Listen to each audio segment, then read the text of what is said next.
All right, welcome everyone to Angela and Annie's Casual Conversation Corners, aka GirlForce Office Hours.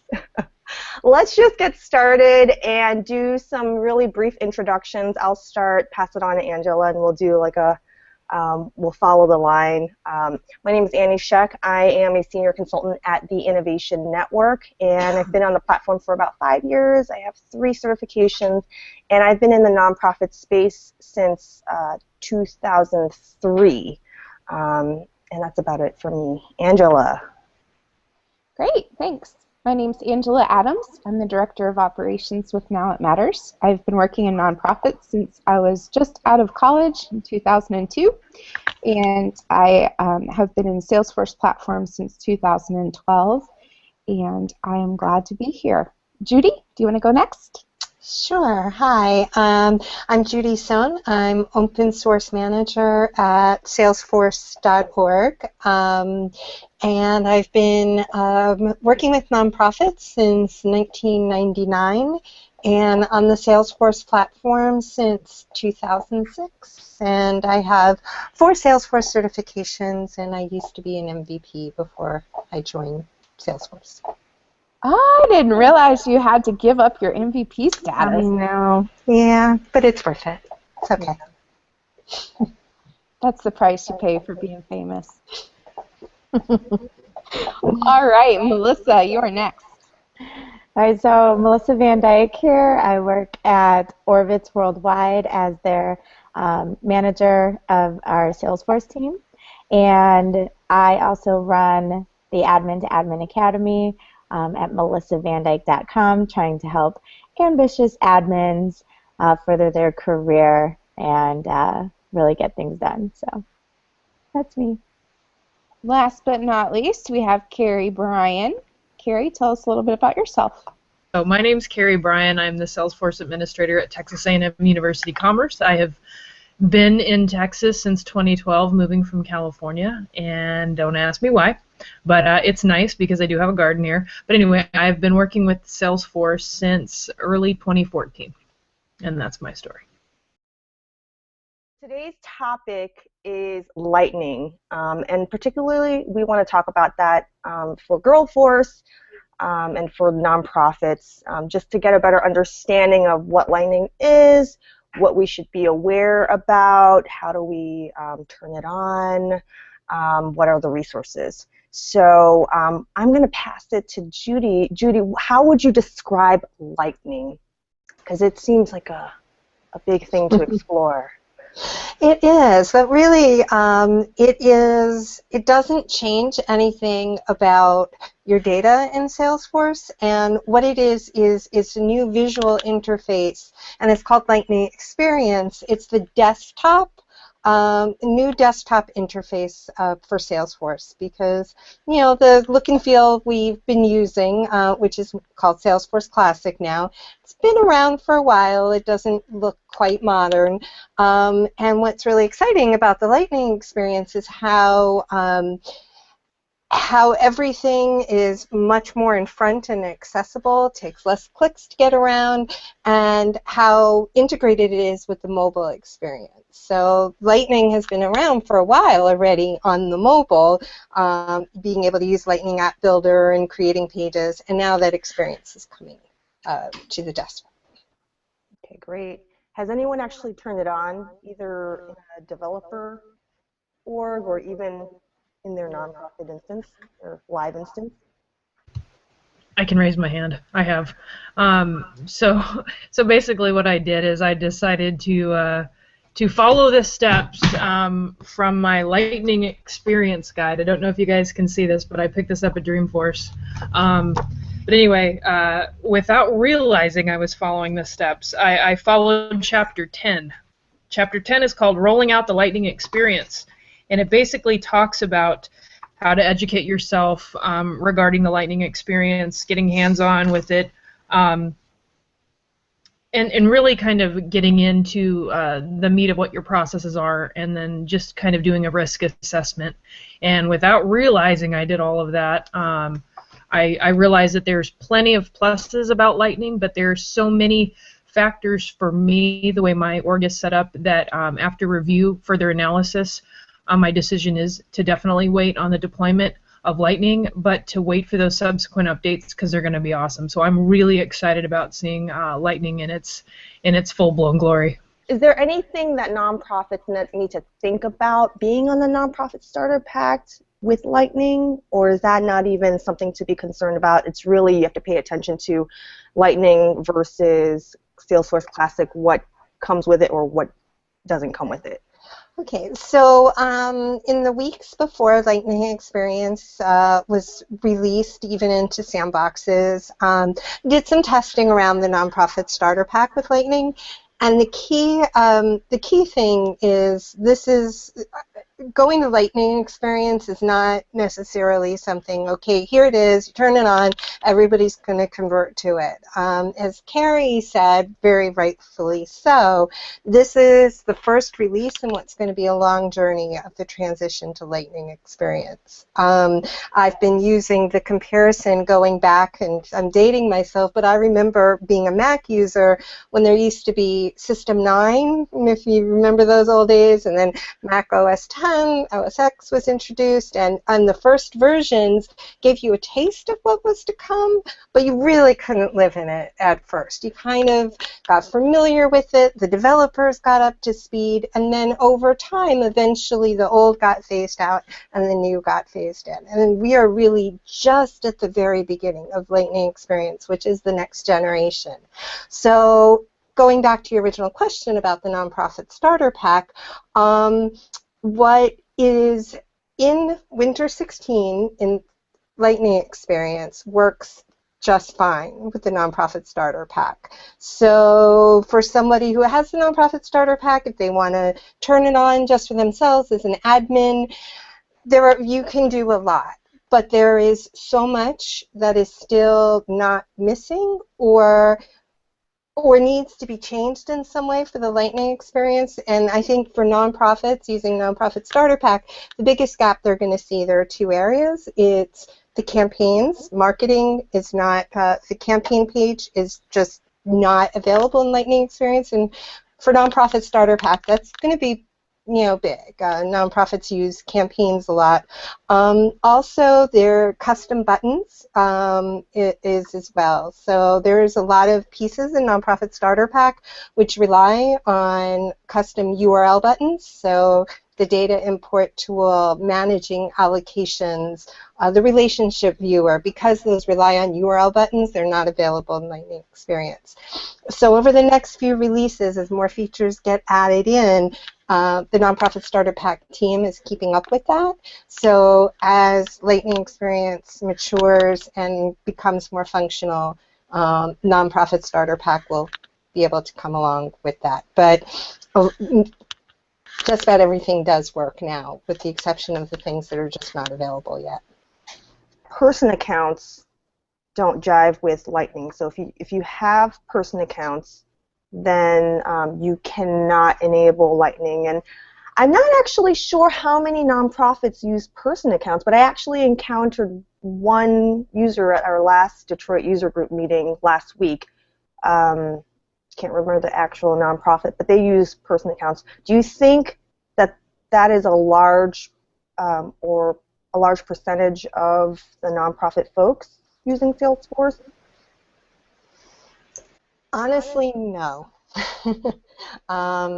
The organizations that I've encountered that are using person accounts, many of them are kind of by accident, where it was turned on by a consultant at some point. And once person accounts are on, you're stuck with them. You can't turn them off without moving to another instance. And I see that in nonprofits a little bit more than I see organizations that intentionally or wanted to use it. And you're correct.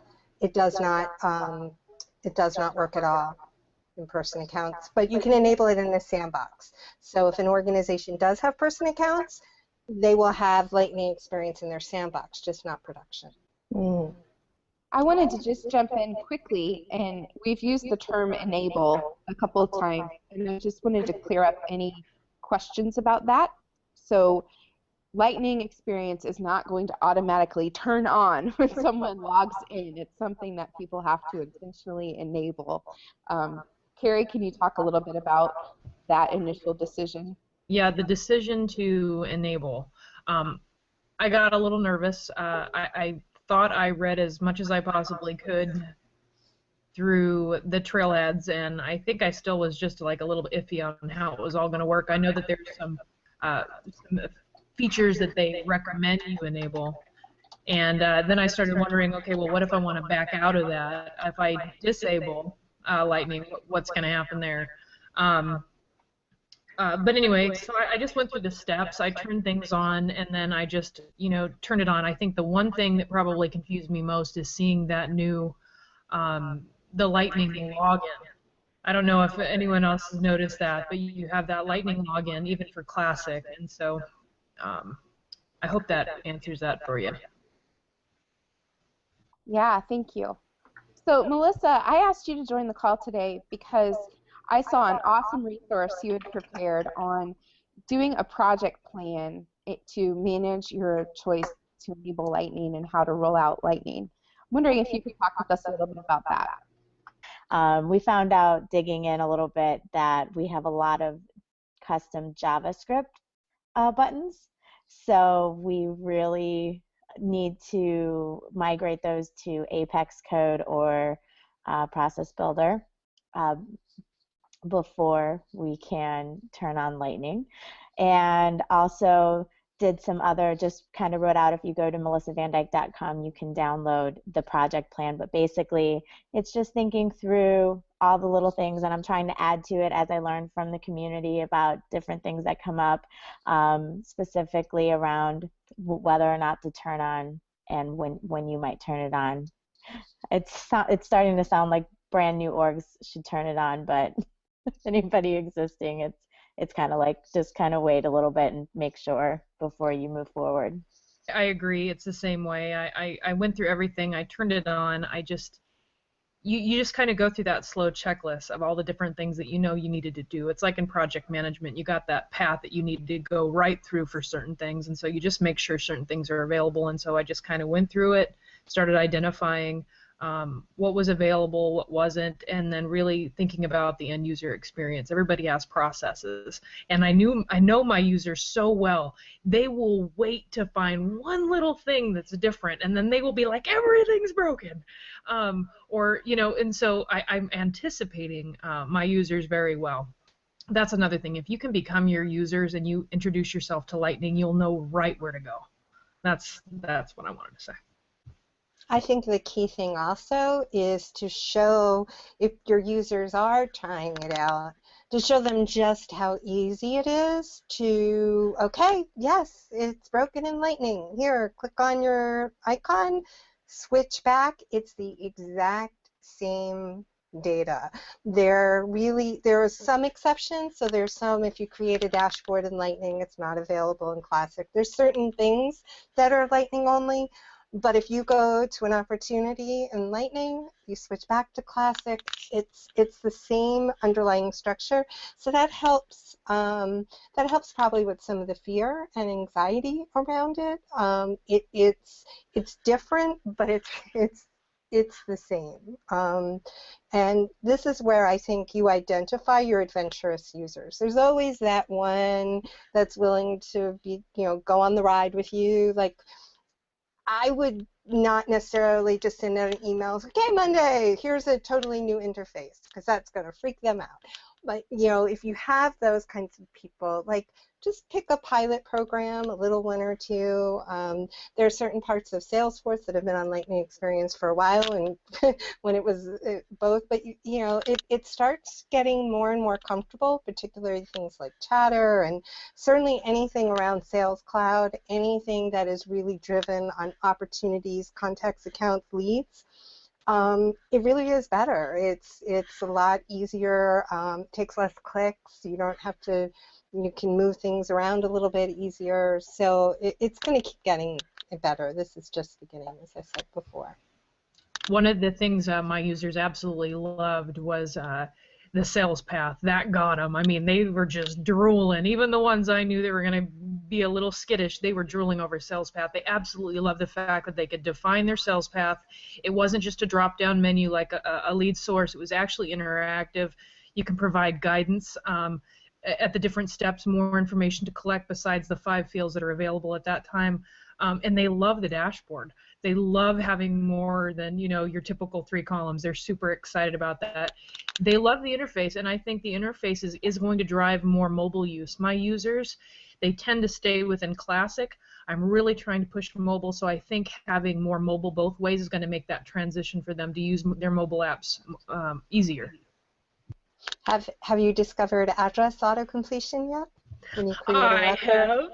I'm cool? super excited about that. Oh my God, that's just the best thing in the world. That's all I gotta say. So what we're saying is when you create a new, you're entering an address, and on the standard contact and account, it uses Google, and you just start typing, and just like when you're in Maps, it will use the Google data and auto fill in the complete address without you having to type it, including zip+4. So those things, that's nice. And leads are, so when you're working in leads, you can create the account on, like, if it doesn't match, you can, like, from the lead do a lot of, like, the creating of the count on the fly without having it to have it already exist. It's just a way more intelligent interface.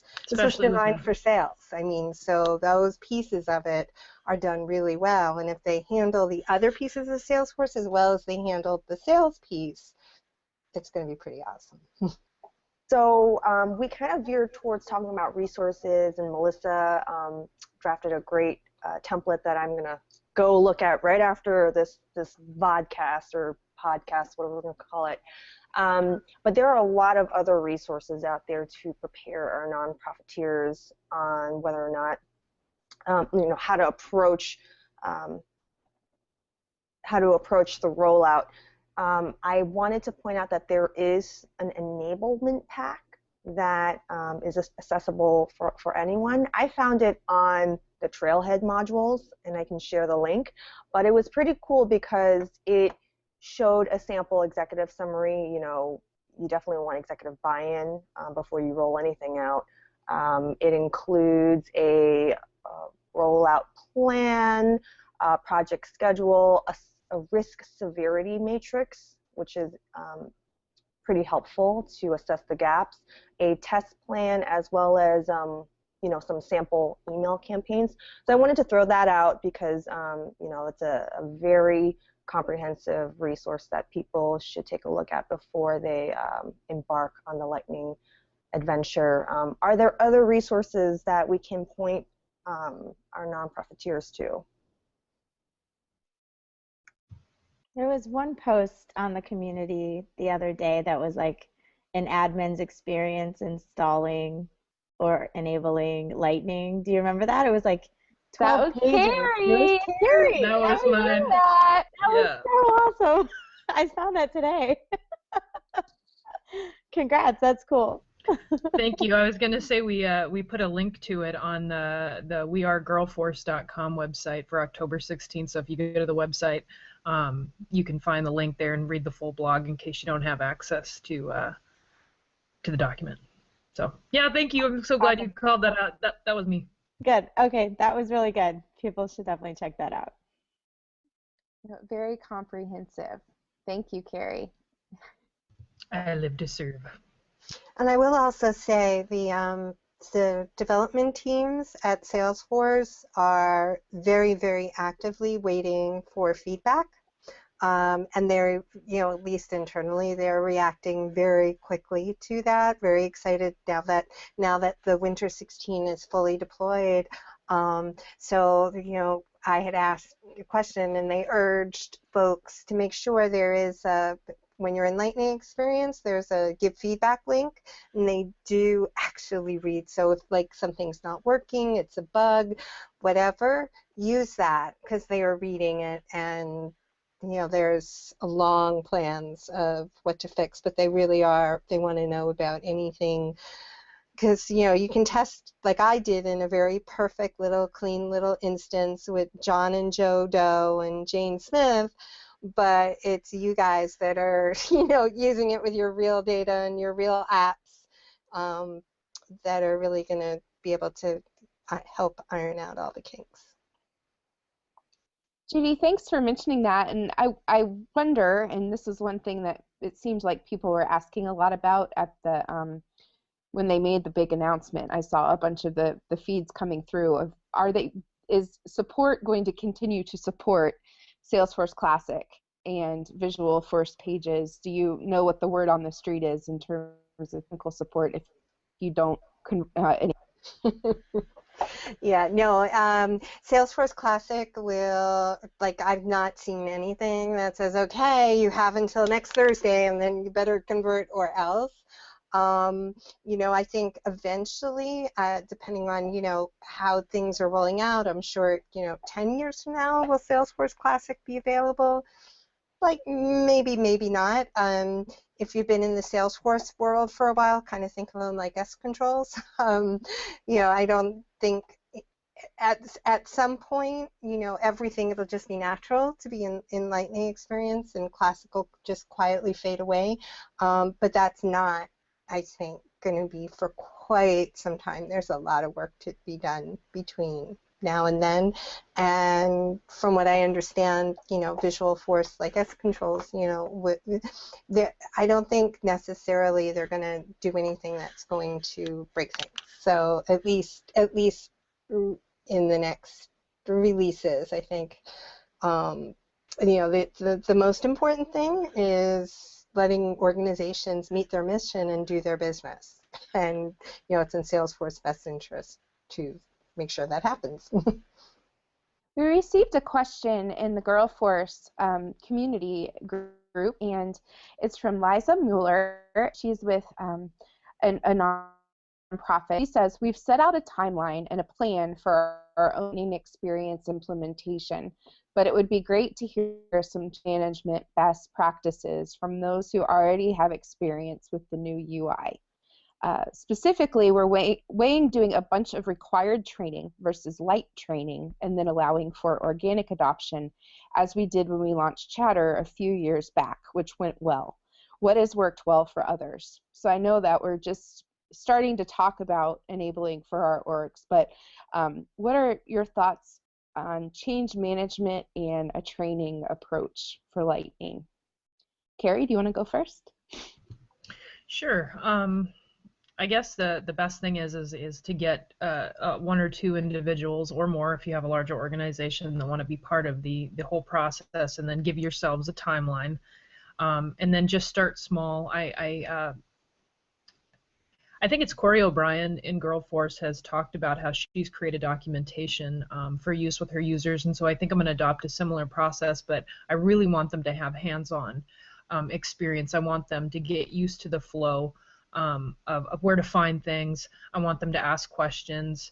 It's going to be very interactive, but when it comes to change management, it really is about those initial things that you want to start with before you even implement. You want to think about the things that you need, the things that are required to do your day-to-day, and then when they're enabled, or if you need to make some customizations or changes, I mean, it really does all, I guess, it's all going to come down to training.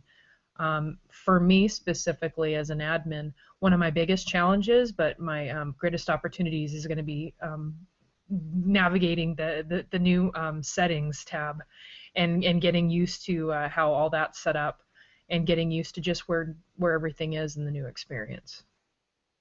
I mean, because I haven't deployed this in production for change management, I mean, I'm still doing deep dives into how this will work as more components become available, more features turn on. So I guess the biggest thing would be to make sure that your main points are covered.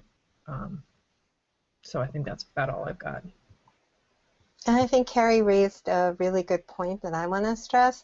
Right now, you're just basically working with standard Salesforce. The App Exchange does have some Lightning components. I will say honestly, I haven't explored them because they really none of the apps that nonprofits typically use. I've yet seen or have really been done anything dazzling yet for Lightning experience. I think that is still coming. Partners were enabled, just not that long ago. So when we start seeing things like IAPS and Click and Pledge and Conga and what we really use as nonprofits, when they start really coming out with some really exciting Lightning components, and our team is also coming up with some ideas and doing things. I think when the Lightning experience, something in there is just so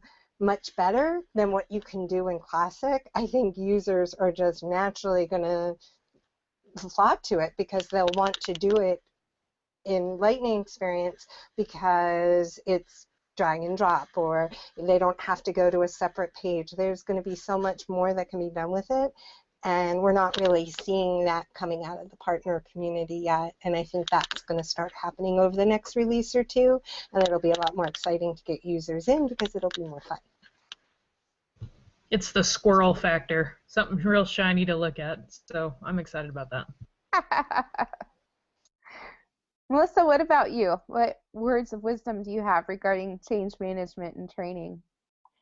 So for me, I always recommend, especially when it's a big change, that you do live training for sure. Like I call them office hours, and having a global team. It's really important that we make sure we have a lot of slots. So I like to, try to do a sign-up sheet or at least give a lot of options for the live training. And then I always have a pilot group specifically because I love to try to get them to drive adoption for me. So one of my biggest tricks is to get my biggest supporters and a couple of people that are my, the people that hate me or hate change. And I get them included in the process and really make them understand that I can't do this without them. And then I just keep keeping them involved continuously and make sure that because if they like it and if I design it right and I get them excited, then they're the ones that will also be the most supportive once they're bought in and once they feel like they have a part in the process. So they drive adoption for me, and then I just make sure my office doors are open and we have a chatter group, and that the documentation is clear and we're ready to go. You brought up a really good point. Right before I enabled it, I thought of using an internal chatter group for the Lightning experience because I figured all the documentation, all the discussions that are generated, anything like that, it'll document it early on, and then we can see how far we've come as the releases roll. I mean, you can call it Lightning Release 1, 2, 3, but it's great because you can always go back and see discussions you had. Why did we decide to do this? Why did we decide to make this change? There's so much functionality within just Salesforce to adopt this, but I'm really excited about your concept of using the people that hate you the most to drive the adoption, because it's true. If you can show them that it's up to them and that they can come in here and they can customize it and it's basically their painting and you're giving them the paint, here's the brush, I'm going to hold it for you, I agree. That is a huge plus. It really is, and I've seen it time and time again. It's so powerful. And the chatter group feedback, not only can you keep the history, but also you can use it as links to answer the same question over and over, and also you don't have to remember to copy a million people. And once they get used to it, it's like they never go back. It's just about that initial hurdle to get everybody in there and expressing how then you don't have to ask the question because a lot of people are scared to ask the question. And so they get really excited when somebody else posts the question in there. And a lot of times I'll even let people email me and then I will anonymously post for them their question, because they don't want to be called out, and then I will answer their question for them and say, I'm sure a lot of you have the same question because everyone has the same question. And most of the time they'll end up asking it 3 different ways. So you just tag those things and you let it go. It's so true. So Angela, were there any other questions that other GirlForcers asked on Chatter? Oh, we had a quiet group, but we're a nonprofit group within the Power of Us Hub, and I think that people are slowly dipping their toes into Lightning Experience. I've heard from several people that they're waiting until the next release, so they're going to wait this one out and then enable next time around. So I'm not surprised that we don't have too many questions, but I'm hoping that after we post this recording, we'll see more in the thread and we'll be able to respond back to one another there. Maybe we'll have to set up an anonymous way. In my old company, we had anonymous reporting. Maybe we need some sort of anonymous question asking protocol.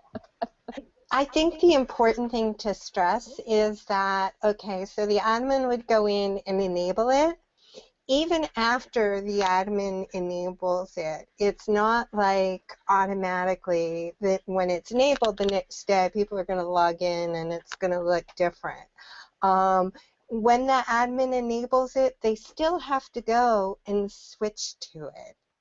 And they still have to make profile changes for everybody else, and they have to switch to it. So it's not going to be for anyone. It's, you know, I really would urge every single system administrator to make sure, A, that either they are the only system administrator or anyone else who has a system administrator really should have it and is willing to, you know, try it. Turn it on. It doesn't hurt anything to just go and set up, click Lightning Experience, make the little slider. That's how easy it is. And then switch to it, make sure, and you know, if someone else is looking over their shoulder and go, hey, what's that? Then, yeah, you can make a permission set and enable it for select users, or you can do it per profile. It's really done in a way to make it as not scary as possible. So I think anybody who's a system admin in their org should be enabling it. And I think Ryan Osbeck and the folks at Soapbox, they just published a blog today, I think, or yesterday. I don't know if Ryan wrote it, but someone else did. But I think they nailed it. They called Winter 16 Lightning Experience the admin release. And I think that's exactly what they called it. The idea is it's supposed to be for system admins and developers to start getting familiar with it. And it's okay if you might be planning your training plan. You might be thinking, okay, in 6 months, how am I going to roll this out? But I don't think anybody from Salesforce, certainly, you know, not anybody on our team is saying, okay, if Winter 16 came out last Friday, go turn it on. And if you don't turn it on by next week, you're a loser. It's just not like that at all. And, you know, this is the time to play with it. And you're not going to break anything. As long as you don't start messing with dashboards and certain things, like get familiar with what, if you make changes, you won't be able to access, but those things are few and far between.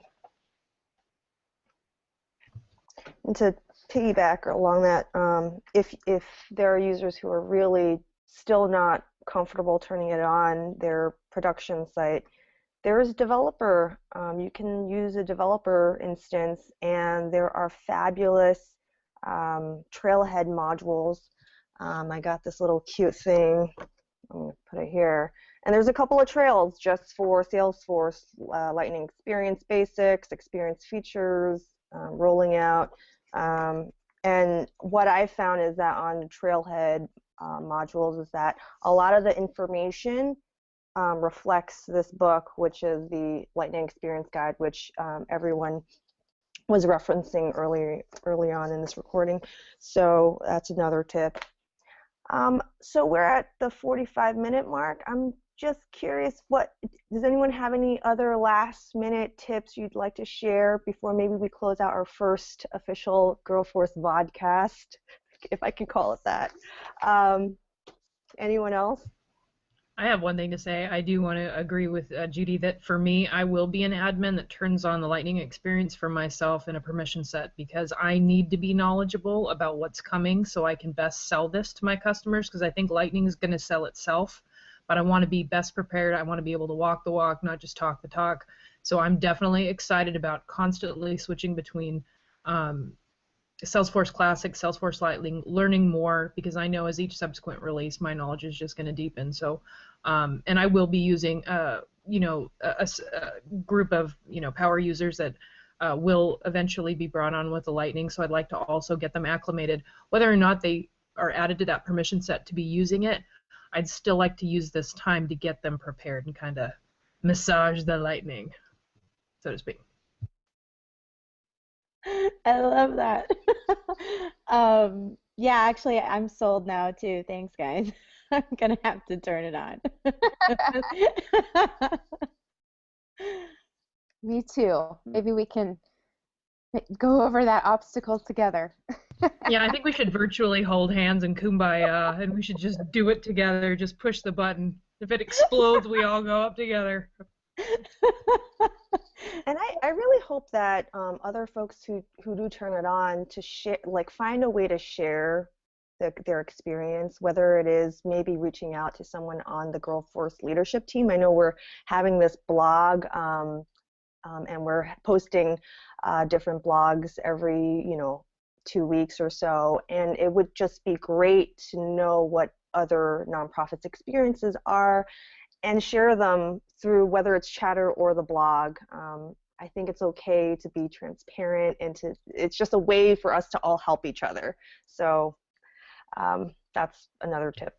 I'd like to say one thing. We did get one comment today on the blog that was posted about the Lightning experience, and it was very positive. It was actually someone that was Googling Lightning, and they came across that post, and they basically had said that it was really, really helpful information. They had very similar questions, and that they were glad to see discussions like this happening. So I think that would be a great opportunity for people to provide feedback, especially as subsequent releases come out.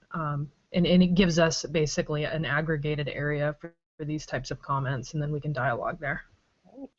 Yeah, there was a process builder group in the success community when process builder went live. Is there not anything for Lightning experience, like a success group yet? Pretty sure there is, and there's also one in the Power of Us Hub as well. Okay. To send out some join requests. So actually, sorry, this makes a good go ahead. point. Judi had mentioned that inside Lightning that there are the comments and the feedback. Judi, do you feel that we should post in the feedback and then maybe post in the Salesforce Lightning groups, whether it be in the hub or in the success community, or is there one standard mechanism for getting questions answered?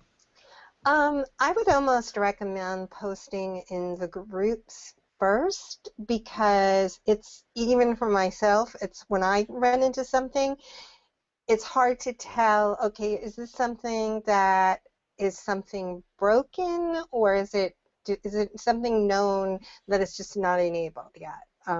There's, like, for example, to edit list views, you have to open a support ticket for some reason. I'm not sure why. And you can't. There's a pilot for being able to edit the home page or the app pages, to be able to use Lightning components and edit those pages. Well, if I went in and I saw a demo and I was like, why can't I do that? If I asked in one of the groups, I probably would have gotten 7 answers saying, okay, this is, we know this already. So I might, in the beginning, ask in the group, get some feedback, and then if they're like, no, that shouldn't be like that, then, report it as feedback. It probably couldn't hurt to report it, but I think having a community conversation first, it's just me, that's always my first instinct, is to go to the community first. You saved me some embarrassment when I didn't realize why I couldn't send email templates in my developer environment.